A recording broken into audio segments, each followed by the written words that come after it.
Hello and welcome to the programme. Yes, good evening. Coming up tonight, devastating conclusion. A coroner rules constant heading of the ball could have contributed to the death of former Leeds legend Gordon McQueen. The way that Dad suffered, he loved football. He absolutely loved everything about football, but ultimately that was something that, it took him in the end. Remembering another football giant, family, friends and former teammates of Terry Yorath gather for his funeral in Leeds. Vision On. We take a nostalgic look back at 100 years of television transmission. And the Met Office have now named Storm Chandra, but what does that mean for our parts of the UK as we head through tonight and tomorrow? All the detail a little later on.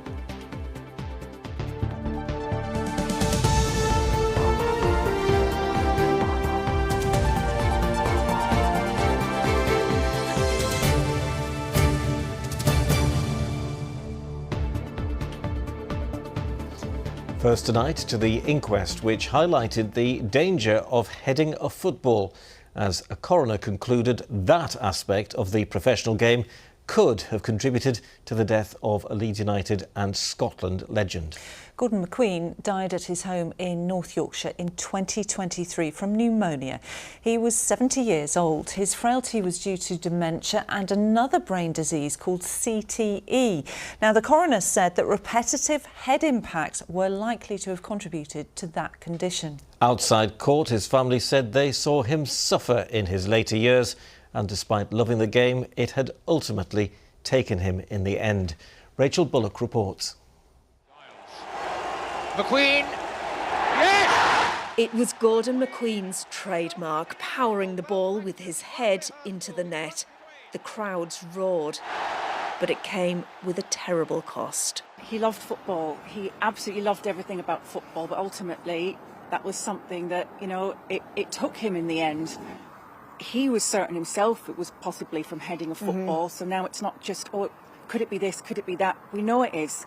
And I think my dad's main message would be to warn others against the dangers of heading. The coroner told Mr McQueen's daughters that while the immediate cause of their father's death had been pneumonia, that had developed because of the many months he'd spent bedbound with dementia. The coroner noted that dementia is a symptom of the brain disease known as CTE, confirmed to be present in Mr McQueen's brain and likely to have been caused by the repetitive head impacts he'd sustained during his playing career. Research by Glasgow University, which was commissioned by the FA and the Players' Union, the PFA, found that former professional footballers are approximately 3.5 times more likely to die from neurodegenerative diseases than the general population. They later found that while goalkeepers have a similar risk as non-players, the risk for defenders was around 5 times higher than expected. The FA's stopped under-12s from deliberately heading during football matches. It followed research again at Glasgow University into how safe modern footballs really are. The researchers compared them to the old leather footballs, thought to be heavier and therefore more dangerous when hitting a player's head. But the study found that the leather footballs became heavier because they'd soak up water and mud on the pitch. Modern footballs are waterproof, so yes, they're lighter, but that also means that they can fly through the air far faster than the leather originals. So the study concluded that in terms of impact to a player's head and therefore brain, there's hardly any difference between the two. They've got to stand up and make a change. I love football, my dad loved football. It's a beautiful sport, but it doesn't need to take people's lives or give them this injury that my dad had. Growing calls to safeguard the future after such painful lessons from the past. Rachel Bullock, ITV News. Yes, thanks to Rachel.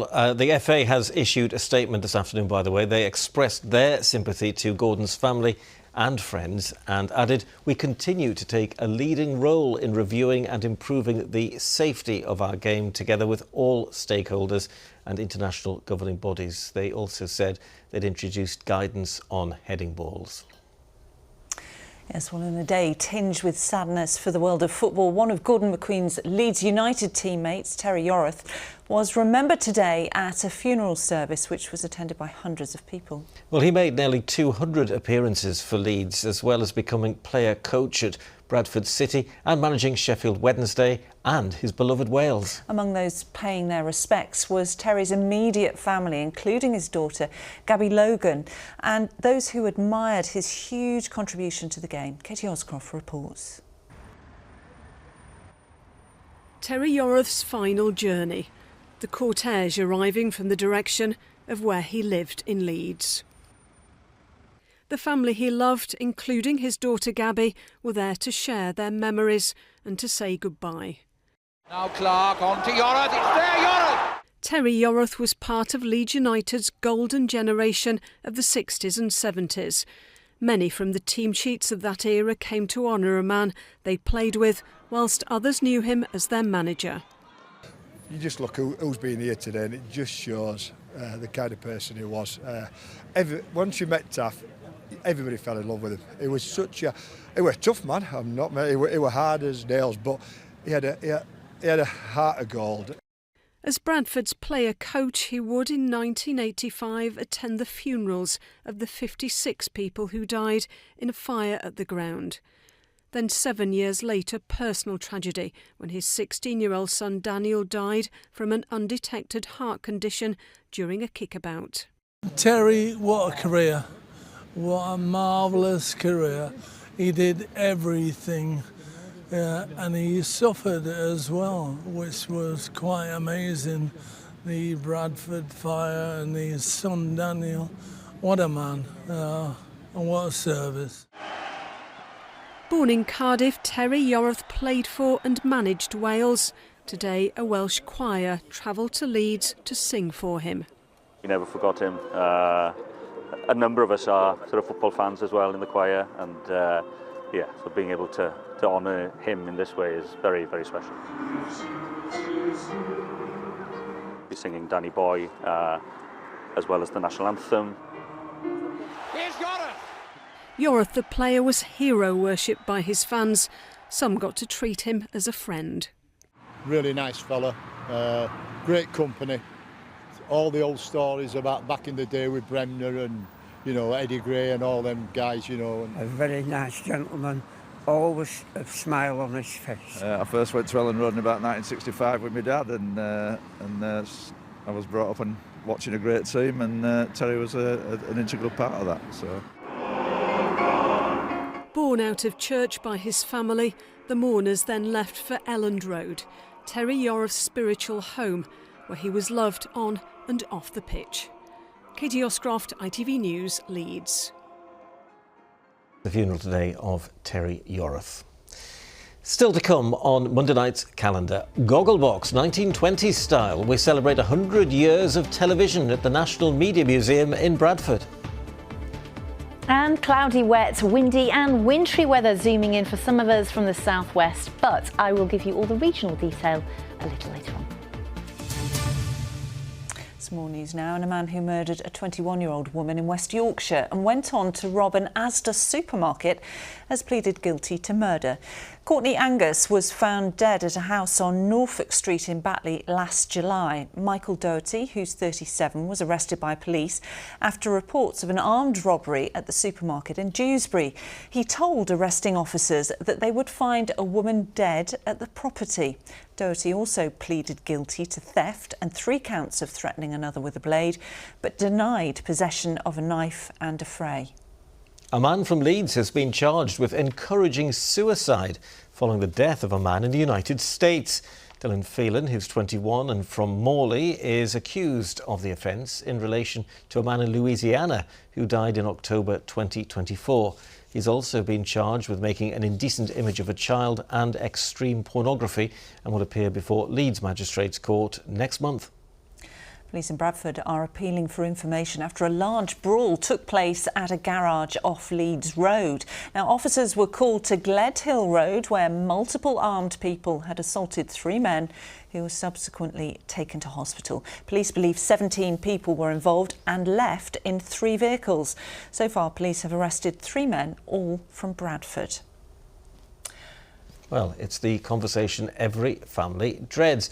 But nearly half of us have had to have it with a loved one who's become too old to drive. Yes, it's very difficult. A new study reveals that 1/3 of passengers feel unsafe with an elderly relative behind the wheel.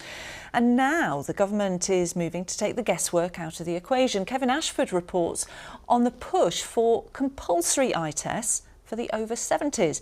Kevin Ashford reports. It's all very relaxed. If you want to chat, you can chat, but I don't want to distract you. Fred Pink is having his driving ability reviewed by a road safety charity. Fred, who's 83 years old, said he wanted to check it was still safe for him to get behind the wheel. I wanted to make sure that I wasn't getting careless and sloppy and complacent in my driving, because I do set myself I like to drive well. I like to drive well, smoothly for my passengers, safely for everybody around me, and I know that I've sort of gotten some bad habits over years, because I've been driving for 60 odd years. Currently, drivers like Fred, who are over the age of 70, must renew their driving licence every 3 years. The system relies on self-declaration that the driver meets the required eyesight standards. The government recently announced it was looking at changing that to a compulsory eye test and possibly introducing cognitive tests. The charity IAM Road Smart, which gave Fred his mature driver review, says the system needs reform. It carried out a survey in which more than 1/3 of people questioned admitted feeling anxious and unsafe while being driven around by an older driver. Almost half said they'd had to have a difficult conversation with an older motorist about stopping driving, although more than half of those questioned recognised that losing independence was a top fear that older people have about giving up driving. We do have an ageing population, so year on year there will be more older drivers on the roads, many of whom depend on their cars as a lifeline for social connection. So they're very keen to stay behind the wheel, but it's important that their independence doesn't come at a cost of the safety of others. But we are seeing, in terms of the number of accidents on the roads, that the over 85s are one of the most dangerous groups in terms of the number of collisions. So having their skills assessed and making sure they're safe to be behind the wheel is crucial. And if older motorists do have to give up driving, it's vital they get support, according to Age UK in Barnsley. Have the conversation around, well, how can they continue doing the things that they're currently driving to, but in a different way, perhaps. So, we don't want them to feel even more isolated or lonely. So what other ways can we keep those connections and friendships and essential services, GP, hospital appointments, there might be taxi services, free bus rides, that kind of thing. At the moment, an average of 4 people are killed every day on our roads. The government says its new road safety strategy aims to reduce that toll over the next decade. Kevin Ashford, ITV News. Yeah, at the end of the day, you've just got to be sensible, haven't you? Now, this evening, a significant anniversary for all of us who work in television and, more importantly, those who watch it. So, Lara, I've dug out a bit of TV memorabilia, a bit of old calendar stuff, a badge. There's the Yorkshire TV logo on there as well. Look, remember that? That's from the 1980s, the early 80s. Yeah, and I'm not surprised you've got that because you love your memorabilia, I do. Don't you? It's 100 years to the day since John Logie Baird gave the first public demonstration of television, utilising a mechanical disc system to scan moving images. And how things have moved on in all that time. Well, Adam Fowler went to the National Science and Media Museum in Bradford. The lucky thing, I would have loved that job. You would? To find out a little bit more about those very, very early days of television. From the fall of the Berlin Wall to that time that Jack and Vera put stone cladding on the house in Coronation Street, television has been with us every step of the way. And it all began 100 years ago today, when John Logie Baird transmitted the very first images. And here to talk about it with us now is Lewis Pollard here at the National Science and Media Museum. Lewis, a momentous day. What are we looking at here? So here we have one of Baird's early experimental apparatuses. What you're seeing, all this equipment here, is basically equivalent to a camera. So at the front we have our subject. This is our good friend Stooky Bill.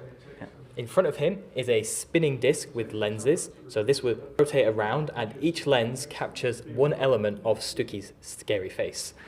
Then behind it would be a light variable resistor which turns what you're seeing into an electrical transmission that could then be sent somewhere far away onto a television screen and then seen by anyone. It's amazing that you have this here, but despite how incredible his achievement was, it didn't take off, did it?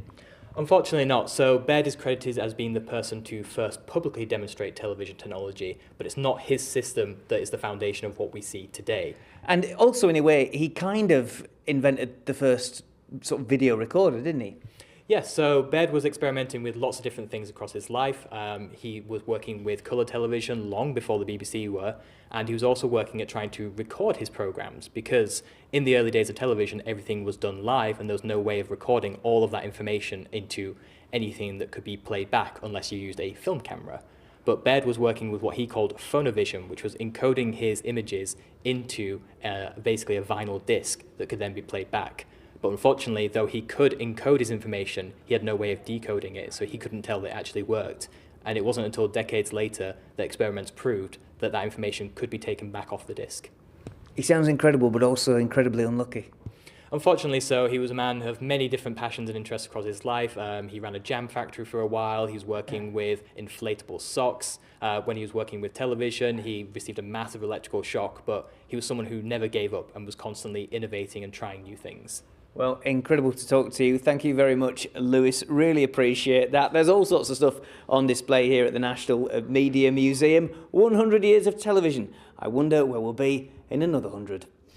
Oh, Adam, I dread to think. We won't be here anyway, that's for sure. Here, will we? No. Now, it is time for the sport now. We've got Chris in the studio. Lovely to see you. Normally, I won't be here either. No, none of us will. Time, no. None of us will. Normally, we look back, but tonight we're looking forward. Yes, we are. We will look back on the weekend action, Lara, don't worry. But there's a big game tonight, a very big one. Leeds hoping they don't come unstuck against the Toffees.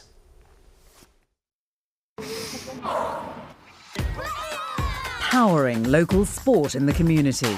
Octopus Energy sponsors ITV Regional Sports Report. Now, it wasn't the best of weekends for Leeds, with many of their closest rivals in the Premier League relegation battle picking up results. Wins for both West Ham and Nottingham Forest means the gap between Leeds and the teams below them has shortened. Therefore, tonight's game at Everton takes on added importance. Now, one man who's been instrumental in Leeds' recent upturn in form is US international Brendan Aronson. He's had a difficult time of things since arriving in West Yorkshire 3.5 years ago, but finally seems to be justifying the £25 million or so Leeds spent bringing him in. Well, I sat down with Brendan last week and started by asking him whether he's playing his best football since signing for Leeds. Confidence is the biggest thing in football, rhythm, momentum, anything you want to say how it is. I think it's, the biggest thing in football. Of course, when you score a goal, your confidence goes up, But like I said, I've always had a great support system around me that's always reminded me when things can be down, when you see bad social media stuff and stuff like that. But like I said, I always am reliant on my family to always be there for me, and the people at the club are always great, so yeah, it's nice. So have you received some negative stuff? Have you heard some? Yeah, of course. When you're missing a goal, or you miss a final pass, or you're not scoring or assisting, of course you're going to get hate. That's today's game. There's social media is out there. Everybody knows about it. I think the biggest thing that I've tapped into is I don't let it bother me, and it honestly fuels me. When I get these things, I go out there and I want to train even harder. I want to work on the things that I need to get better at. So I think that's the big mental thing. Do you feel right now that you're settled? You're here and you feel like in a happy place right now? Yeah, for sure. I think it's always great to have the fans sing your name and stuff like that. But for me, as a person, as a player, I always want to do the best I can for the team. So it was always me just going out on the pitch and just being 100% myself, and of course just working towards just getting into this form. There's always going to be outside noise and stuff like that, and the positives are always, they're there with you, so that's always a great feeling. But it's always just been about, helping this team the best I can. What about living here in Yorkshire? I love it. I live in a great spot in Harrogate. you know, I love living there. It's a great town. I go into Leeds now and then to get food, to go shop around, stuff like that. Me and my fiance love living there. Like Betty's? Been to Betty's? Yeah, we have been to Betty's. Honestly, that's like our go-to when we have visitors come over. It's like our go-to place. I bet it is. I bet Americans love it. Yeah, they do. That's quintessentially British, isn't it? You know, we kind of hype it up a little bit too much. We'd be like, you know, like this is like the best tea in the country right here. You know what I mean? Like this is Betty's, the original, and they like it, so it's good. Do you have to queue as well as everybody else? Yeah, of course I queue. Of course, yeah. I go to the back. But to be honest, the last couple times I've been going, it's been a little bit earlier because it'll be like before our second session or something, so there's not much of a line. I think if you go around like 11, 12, that's when it starts to get, like the tea time, that's when it starts to get a little bit. Just finally, Brendan, what are your aspirations here at Leeds?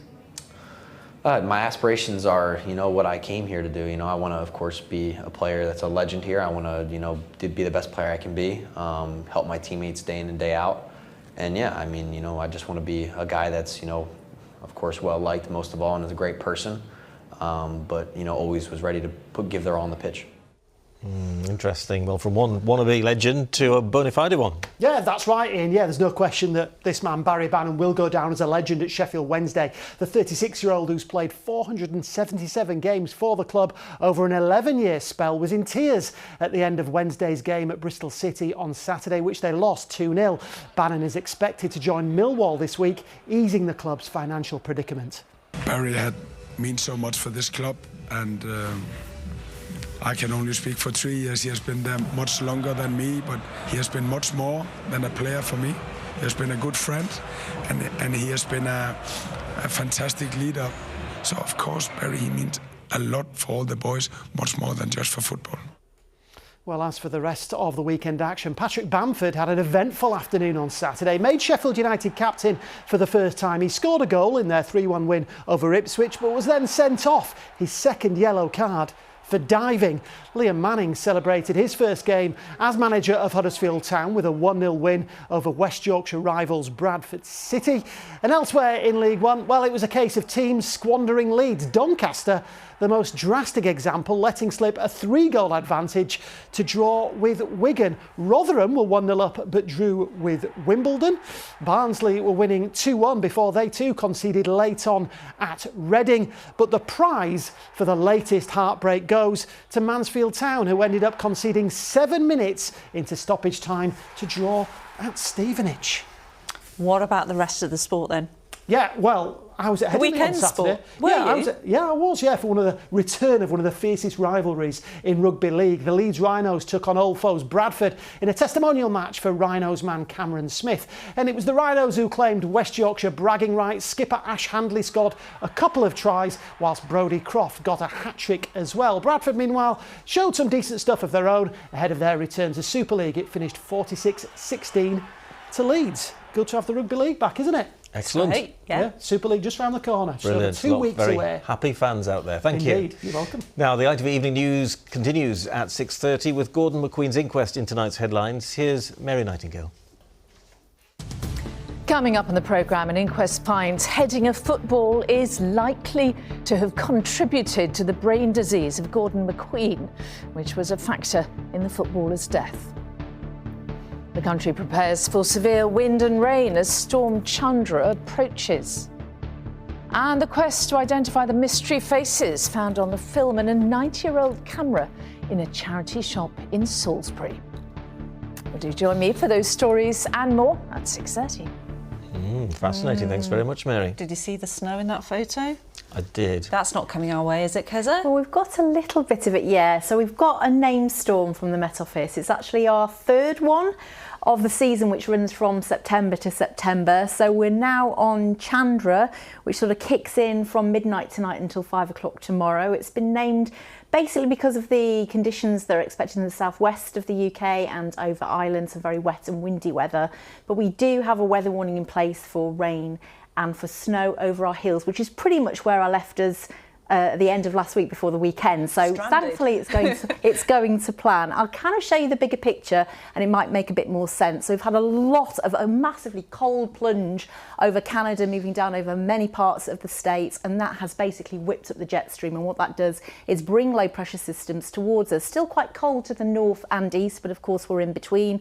So Chandra starts to develop and basically becomes a low pressure system for us on the eastern side of the UK. But you can see the lows continue to develop for the rest of the week and knock up against the UK. We've basically got high pressure to the north and east, and so it can't go anywhere, and that's the system that we're in at the moment, where we've got low pressure just knocking up against the high pressure and producing unsettled conditions for us. So these are the weather warnings in force at the moment. So you can see there is an amber warning for rain in the southwest. There's an amber warning over Ireland for strong gale force winds. For us, it's basically just down the Pennine Spine. It's our prone areas in winter months where we'd expect outbreaks of rain to turn to snow. So if you are travelling Snake Pass, the Woodhead Pass, over the Yorkshire Dales, there will be some snow settling tomorrow. The weather warnings are basically if you are over higher ground, above 400-500 metres, you could see 10 centimetres or above. But for most of us, it's just very wet. Here's your forecast. Today's forecast: seafood and sugar cube towns. TUI sponsors ITV Yorkshire Weather. Yes, cloudy skies today, but mostly dry across the region. Those snowdrops really struggling though to brighten up January. It has been a pretty miserable month so far, a lot of rainfall and more to come. So as we head into Tuesday, a spell of heavy rain nudging north and eastwards, accompanied by strong and gusty winds, and yes, turning to snow right over the tops of our hills, at least for the first half of the day. It's already started to build from the west, and as we head deeper into tonight, we swap the dry, cloudy and fairly cold conditions for this area of rain sweeping in from the southwest. It will become quite heavy to parts of South Yorkshire, Derbyshire and North Nottinghamshire by dawn, and will turn wintry right over the tops of the hills. So a pretty miserable start, just a little bit of snow for some as we head into tomorrow, 8:01 and 4:38, but I think for everybody, for the rush hour tomorrow, it will be cloudy, thoroughly wet and windy, a lot of standing water, localised flooding possible, horrible driving conditions, and yes, with the strong winds and the snowfall, particularly in the far north of the Pennines over the Yorkshire Dales, not great at all. But you can see it becomes drier from the south into the afternoon, and slightly milder temperatures, more near normal, so helping with that cold situation over the higher ground as we head into the second half of the day. Wednesday is a completely different story, starting off fairly frosty with maybe even some mist and fog, but plenty more in the way of dry and bright conditions, maybe even with some sunshine. So a brief respite midweek on Wednesday, maybe a little bit of brightness hanging on for Thursday, but it becomes more unsettled and colder once again towards the weekend. TUI sponsors ITV Yorkshire Weather. There you go. Mostly about the very heavy rain tomorrow. Very strong winds at the coast, but yes, if you're travelling over the tops, delay it. Well, take care if you're travelling anywhere tomorrow. Thank you very much for watching. Yes, I'll be back at 10:30 with our late news. We'll see you then. Bye for now. Bye.